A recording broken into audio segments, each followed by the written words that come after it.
I'm Jason Moore with the Ozark Pigskin Previews. We're here at JFK Stadium in Springfield for the 33rd annual photo shoot for the Ozarks Pigskin Preview.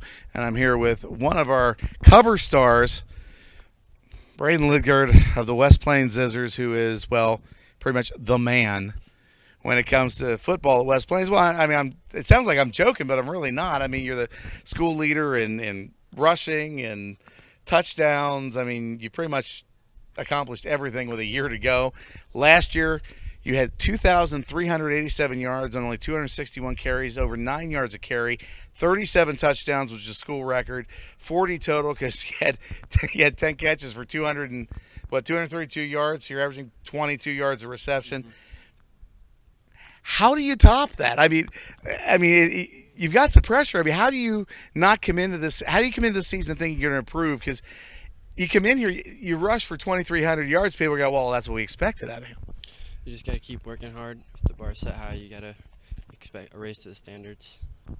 Well, obviously, you had high goals. Did you, coming into last season, obviously you had confidence, but did you think you were going to turn in the kind of record-setting year that you turned in, or did you even surprise yourself a little bit? I definitely surprised myself a little bit.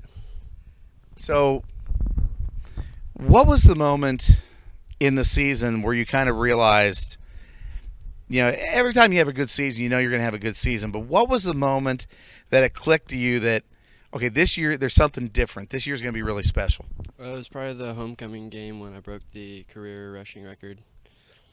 It was that game. And you did it at homecoming? Yes, sir.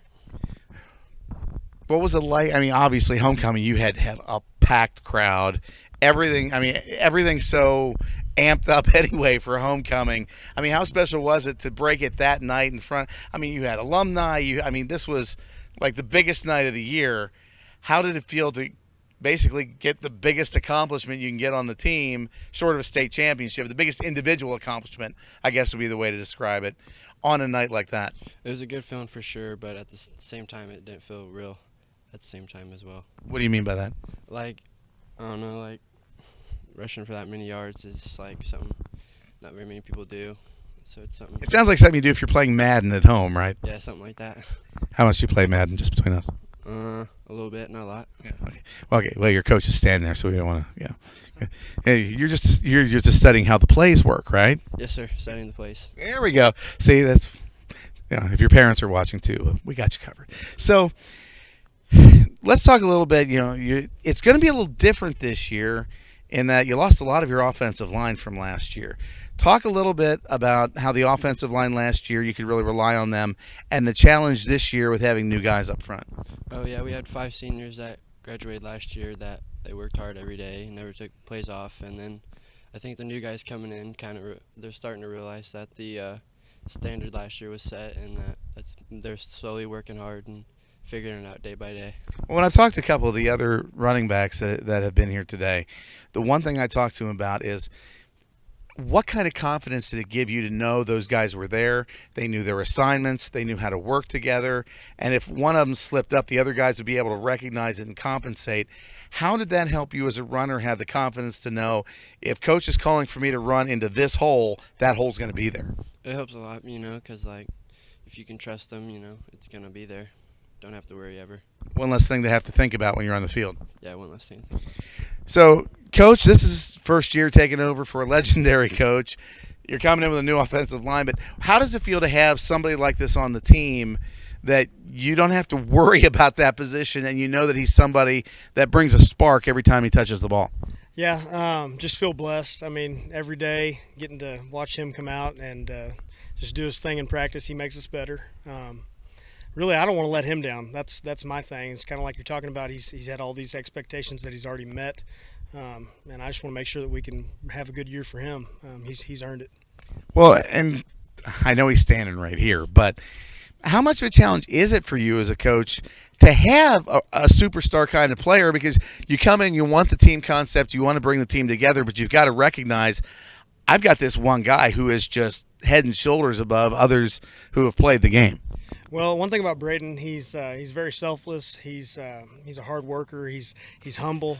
Doesn't really carry himself that way, and he's got some other guys around him that put in the work and that are really good players as well. And I think it's just a maturity level with him and with some of his buddies that they kind of get it that he's a dude, and it's just fun being around him. Well, let's talk a little bit. I mean, you playing at that high level, the temptation could be to focus on your game, come in the locker room, get out on the field, work hard as you can, and not. But you're a leader. Everybody's going to look to you. It's just the nature of the beast, for lack of a better term. How do you develop yourself to be a better leader this year as the team comes out? And like I said, there's changes, new coach, new line. They're going to look to you to be that kind of consistency. How do you step up and provide that? Well, I think if I can trust them, they can trust me. If I'm going to give my best, I expect the best out of them.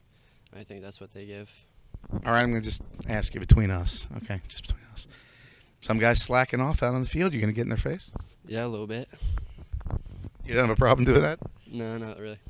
So, this season, new coach. Does it feel different, or does it feel like, coach is kind of stepping into the tradition you've had there at West Plains, and it's different but still the same? It's a little bit different, but I think it's the same. Coach Perkins knows what he's doing. He's always working on it, so I think we'll be fine. Coach, got a prediction for this year? This guy running on people, that's one prediction. What do you think? Sounds good to me. All right, and now, obviously, you want the state championship. Okay. What one opponent are you going to – you look at your schedule for this year, who do you want to hang 250 on the ground? Probably Glendale or Kickapoo, those bigger schools. All right. Brayden Lidgard, the all-everything for the West Plains Zezzers, 2,387 yards rushing last year. Congratulations on being on the cover of the Ozark Pigskin Preview. Thank you. For the 33rd Ozark Pigskin Preview, I'm Jason Wirt.